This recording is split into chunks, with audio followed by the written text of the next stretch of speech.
자, 노인 장기 요양보험제도, 우리가 이제 노인 장기 요양보험제도 왔습니다. 자, 노인 장기 요양보험제도는 제가 세 가지를 꼭 기억하라 그랬죠. 세 가지. 거동이 불편해야 된다.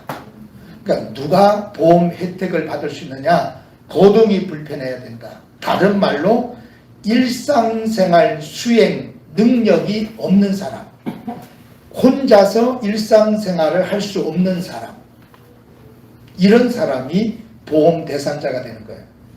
그래서 거동이 불편한 노인 등에게 요양 서비스를 제공하므로, 그 요양 서비스는 요양급여죠. 요양급여. 요양급여는 세 가지가 있다. 재가급여, 시설급여, 현금급여가 있다. 그러니까 거동이 불편한 노인 등에게 요양급여를 제공하므로 일상생활을 유지하게 하는 것이 장기요양보험의 목적이다. 자, 우리는 다 일상생활을 수행할 수 있죠. 근데 사람이 일상생활을 못하게 되면요, 죽어요. 일상생활. 안 먹고, 그죠? 안 씻고, 어떻게 살아요? 그러니까 그런 일상생활을 도와주는 것이 장기요양보험이다. 이렇게 이해를 하시면 되겠습니다. 자, 장기요양보험의 보험자는 누구다? 국민건강보험공단이다. 가입자는 전 국민이다. 이거 강의하고 바로 시험 봤는데 30% 틀렸어요. 여러분, 자, 보험자, 가입자, 그러면 장기요양보험의 보험자에 대해서 잘 모르겠다. 그럼 반대로 해봐. 가입자는 그럼 누구냐? 가입자. 가입자는 전 국민이잖아요. 그러니까 보험자는 국민건강보험공단 나오는 거예요. 근데 보험자가 전 국민이다. 그게 맞다고 동그라미를 치는 거예요. 자, 보험자는 국민건강보험공단, 가입자는 전 국민이다. 장기요양급여 대상자. 그럼 누가 장기요양급여 대상자냐? 네. 자, 저를 보시고요. 장기요양급여 대상자는 첫째, 거동이 불편해야 돼요. 다른 말로 혼자서 일상생활 수행이 어려운 사람. 자, 여러분들은 거동이 멀쩡하죠? 뭐 질병 때문에, 또 아니면 나이가 너무 많거나, 아니면 다쳐서 거동이 불편할 수 있죠. 장기요양급여 대상자의 첫 번째 조건은 무조건 거동이 불편해야 돼요. 아무리 나이가 많아도 거동이 불편하지 않으면 대상자가 아니다. 자, 우리 지금 저쪽 강의실에 강의를 듣고 계신 분이 계신데 어머니가 102세래요. 어머니가 100세. 등급이 안 나온대요. 왜요? 거동이 불편하지 않으니까. 그게 제일 중요한 거예요. 거동이 불편해야 등급이 나온다. 그 다음 두 번째 조건은, 그러면 거동이 불편하다고 다 등급이 나오냐? 그건 아니라는 거예요. 두 번째는 65세가 기준이에요. 65세 이상 돼야 돼요. 그러니까 65세가 지났고 거동이 불편하면 따지지도 않고 묻지도 않고 등급이 나온다. 알겠죠? 그러니까 65세 이상이고 거동이 불편하면 무조건이라는 거예요. 뭐가 나온다? 등급이 나온다. 등급이. 네? 그러면 이런 거죠. 그 다음에 이제 봅시다. 그러면 65세 이하인 사람 중에 거동이 불편한 사람 있어요? 없어요? 있죠. 그런 사람은 따져보고 물어봐서 노인성 질환인 경우만 등급이 나온다. 자, 이해됐죠? 그럼 노인성 질환이 뭔지 알아야 될 거 아니에요. 자, 노인성 질환 봅시다. 네? 지금 이제 우리가 노인성 질환에서 봤는데 너무 어렵게 생각할 필요 없어요. 다시 제가 쉽게 좀 말씀을 드려볼게요. 노인성 질환은 알츠하이머병, 혈관성 치매, 지주막하출혈, 뇌내출혈, 뇌출혈, 뇌경색증, 뇌졸중, 뇌혈관 질환, 파킨슨병, 중풍, 진전. 우리 다 들어본 거죠? 진전은 몰라요. 진전은 온몸이 떠는 거예요. 온몸이 떠는 사람 있죠? 못 봤어요? 네, 보게 될 겁니다. 네, 온몸이 떠는 거죠.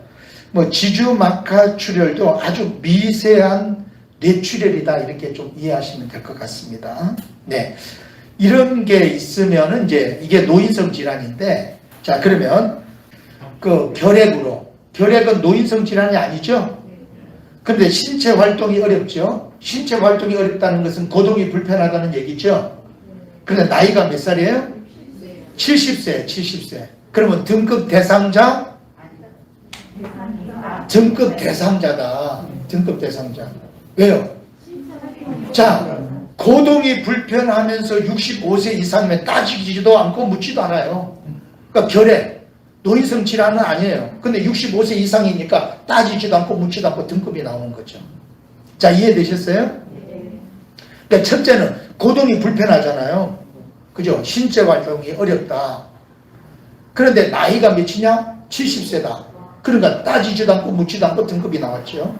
그 다음에 보면은 결핵으로 신체 활동이 어려운 60세 남자. 자, 이분은 등급 대상이다 아니다? 아니죠. 등급 대상이 아니죠. 왜냐하면은 60세이기 때문에 이 사람은 노인성 질환이 아니기 때문에 안 되는 거예요. 만약에 이분이 노인성 질환으로 거동이 불편하다면 등급이 나오겠죠. 자, 그 밑에 혈관성 치매죠. 혈관성 치매로 신체 활동이 어렵다. 그러니까 신체 활동이 어려우니까 이제 자격 하나는 갖췄어요. 그런데 나이가 65세 아래잖아요. 그런데 어떤 질환이다? 혈관성 치매다. 그러니까 등급 나온다. 여러분 이 등급에 대한 문제는 반드시 나옵니다. 여러분이 시험 문제 반드시 나와요. 자, 근데 그 밑에 보니까 병원에 입원 중인 사람은 급여 대상이 아니다. 아무리 등급이 나올 만한 사람이라도 입원 중에는 등급이 안 나옵니다. 알겠죠? 시험 문제 이렇게 나왔어요. 뇌출혈로 쓰러져서 누워있는, 그러니까 뇌출혈로 쓰러져서 누워서 거동이 불편한 여자 등급 대상이냐 아니냐 그런 문제가 나왔단 말이에요. 등급 대상이 아니에요. 아니에요. 병원에 입원했을 때는 등급 대상이 아니에요. 등급을 받으려면 병원에서 퇴원을 해야 되는 거예요. 그러니까 왜 그러냐면은 병원에 입원하고 있는 동안은 건강보험에 적용을 받는 거예요. 맞죠? 그러니까 퇴원해서 이제 장기요양보험의 혜택을 퇴원해야만 장기요양보험의 혜택을 받기 때문에 입원 중에는 등급이 안 나온다. 자, 그럼 제가 물어볼게요. 자, 어떤 사람이 교통사고를 당했어요. 그래서 다리 하나를 잃어버렸어요. 다리 하나가 없습니다. 50대 남자예요. 등급 대상이에요? 아니에요? 등급 대상이 아니죠. 이분은 장기요양 등급 대상자가 아니고 장애인 등급 대상자예요. 근데 이분이 세월이 흘러서 66세가 돼버렸어요. 그러면 등급 대상이에요? 아니에요? 그 사람은 등급 대상이 되는 거죠. 이제 나이가 65세가 지났어요. 그래서 여러분, 자, 시각장애인이 있습니다. 시각장애인. 근데 이분이 60세예요. 시각장애인. 자, 등급이 나와요? 안 나와요? 안 나오죠. 근데 이분이 65세가 지나면은 나오죠. 이에 등급 신청은 어디다가 한다? 국민건강보험공단에다가 하는 거죠. 그래서 먼저 등급 신청을 해요. 그래서 이제 뭐 전화로 해도 되고 팩스로 해도 되고 신청을 하면은 그 다음에 이제 공단 직원이 집으로 나와서 방문 조사를 하게 됩니다. 방문 조사를 하게 돼요. 그러니까 이제 조사를 해서 1차 판정을 하게 됩니다. 그러니까 그 공단 직원이 방문 조사한 다음에 1차 판정을 하게 되고 1차 판정이 끝난 다음에 연락이 와요. 이제 의사소견서를 가지고 오십시오. 그럼 의사소견서를 첨부하면 등급판정위원회에서 최종 판정을 하게 됩니다. 자, 이 순서 잘 기억하세요. 신청하고 방문조사하고 1차 판정하고 의사소견서를 첨부하고 그리고 등급 최종 판정을 하게 되고 이 순서. 자, 그러면 의사소견서는 언제 필요하죠? 1차 판정이 끝난 후에. 근데 만약에 의사소견서를 안 내면 등급이 안 나옵니다. 그러니까 이분은 지금 1등급이에요. 조사를 했더니 1등급이에요. 근데 의사소견서를 가져오라고 합니다. 안 가져왔어요. 그러면 등급이 탈락이 돼요.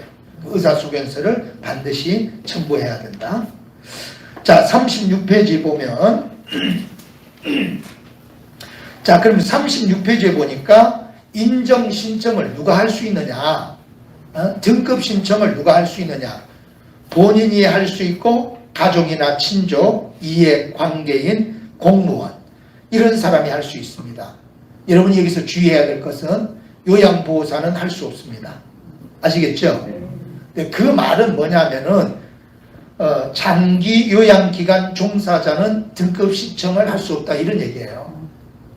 그리고 그 장기 요양기간의 관계자, 뭐 대표, 시설장 이런 사람은 인정 신청을 할 수 없습니다. 자, 등급 판정은 방문 조사를 통해서 1차 판정을 하게 되고요. 그 다음에 의사소견서를 첨부해서 등급 판정위원회에서 최종 판정을 하게 되는데, 자, 판정은 신청한 날로부터 며칠 이내에 해야 된다? 30일. 30일 중요합니다. 그러니까 최종 판정은 등급 판정위원회에서 하고, 그 다음에 신청한 날로부터 30일 이내에 판정을 해줘야 된다. 자, 37페이지 가보면은 이제 1등급부터 인지지원 등급까지 있다. 자, 그러면 이제 제가 여러분들에게 등급은 어떻게 나오는지 좀 설명해 드릴게요. 등급. 자, 지금 이 어르신은 지금 누워있죠? 네. 자, 이 어르신은 누워있어요. 자, 이렇게 누워있으면은, 몇 등급? 1등급이에요. 이렇게 누워서 꼼짝달싹 안 한다. 그럼 1등급이에요. 근데 이분이 일어나 앉았어요. 몇 등급? 일어나 앉아서 식사할 정도면은 2등급이에요. 2등급. 알겠죠? 자, 누워있으면 1등급, 일어나 앉으면은 2등급. 근데 이분이 이제 내려와서 휠체어를 타고 다녀요. 그럼 몇 등급? 3등급. 그러니까 휠체어 나오면 무조건 3등급 얘기하셔야 돼요. 무조건, 이거는 무조건이에요. 휠체어는 몇 등급? 3등급. 그 다음에 이제 4등급은 보조기구를 이용해서 겨우 움직여요. 자, 여러분 보세요. 지팡이. 여러분 산에 갈 때 지팡이 짚고 산에 가죠? 그러니까 지팡이 짚고 이렇게 가는 사람은 등급이 안 나와요. 근데 막 지팡이 짚고 이런 사람이 있어요, 없어요? 이런 사람은 4등급이라는 거예요. 알겠죠? 그 다음에 이제 5등급은 치매 초기다. 5등급은 치매 초기고, 6등급이 아니고 인지지원 등급. 인지지원 등급은 경증 치매다. 이렇게 생각하시면 되겠어요. 저는 그 인지지원 등급을 초초기 치매라고 여러분에게 설명을 드립니다. 초초기 치매. 자, 그럼 1등급은 침대에 누워서 거의 꼼짝달싹 하지 않는데 점수가 몇 점이냐? 점수가 95점. 그 다음에 2등급은 그 95점에서 20점을 빼버려요. 20점. 몇 점? 75점이 되죠. 3등급은 3 곱하기 2는 6이잖아요. 60점. 3등급은 60점. 4등급은 51점. 5등급은 59, 45점. 자, 다시 한번 해볼게요. 1등급은 몇 점? 95점. 2등급은 75점. 3등급은 60점. 4등급은 51점. 4등급은 51점. 5등급은 45점 이상. 자, 제가 얘기해 준 걸 상상하면 돼요. 2등급은 20점을 빼라. 3등급은 3이 6이다. 5등급은 59, 45. 자, 45점 이상이면 5등급. 45점 미만이면 인지지원 등급. 자, 그 그림을 유심히 한번 봐주세요. 자, 그러면 이제 인지지원 등급은 경증 치매로서 주 야간 보호만 이용할 수 있습니다.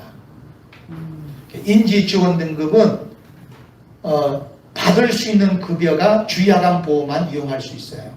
그럼 만약에 여러분이 가족 케어를 하고 싶다면 인지 지원 등급은 가족 케어가 된다 안 된다? 가족 케어가 안 된다. 왜요? 주야간 보험만 이용할 수 있기 때문에.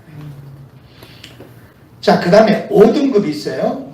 5등급은 초기 치매다 이렇게 이해를 하세요. 무조건 초기 치매. 초기 치매하면 몇 등급?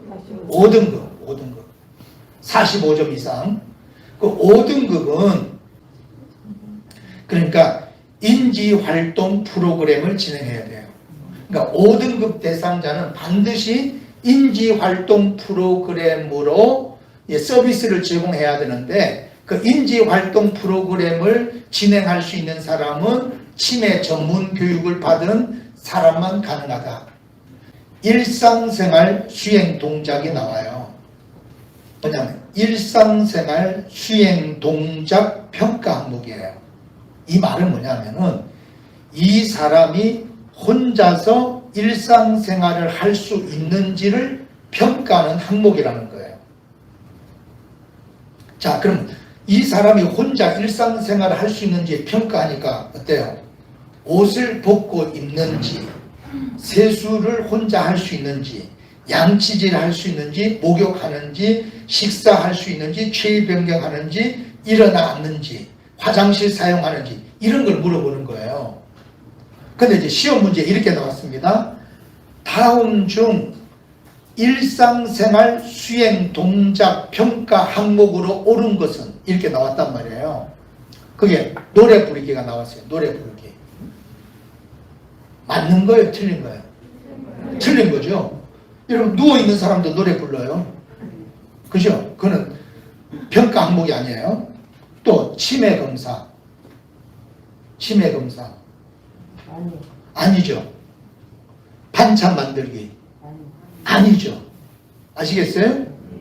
그러니까 지금 이 사람이 혼자서 일상생활을 할 수 있는지를 물어보는 질문이에요.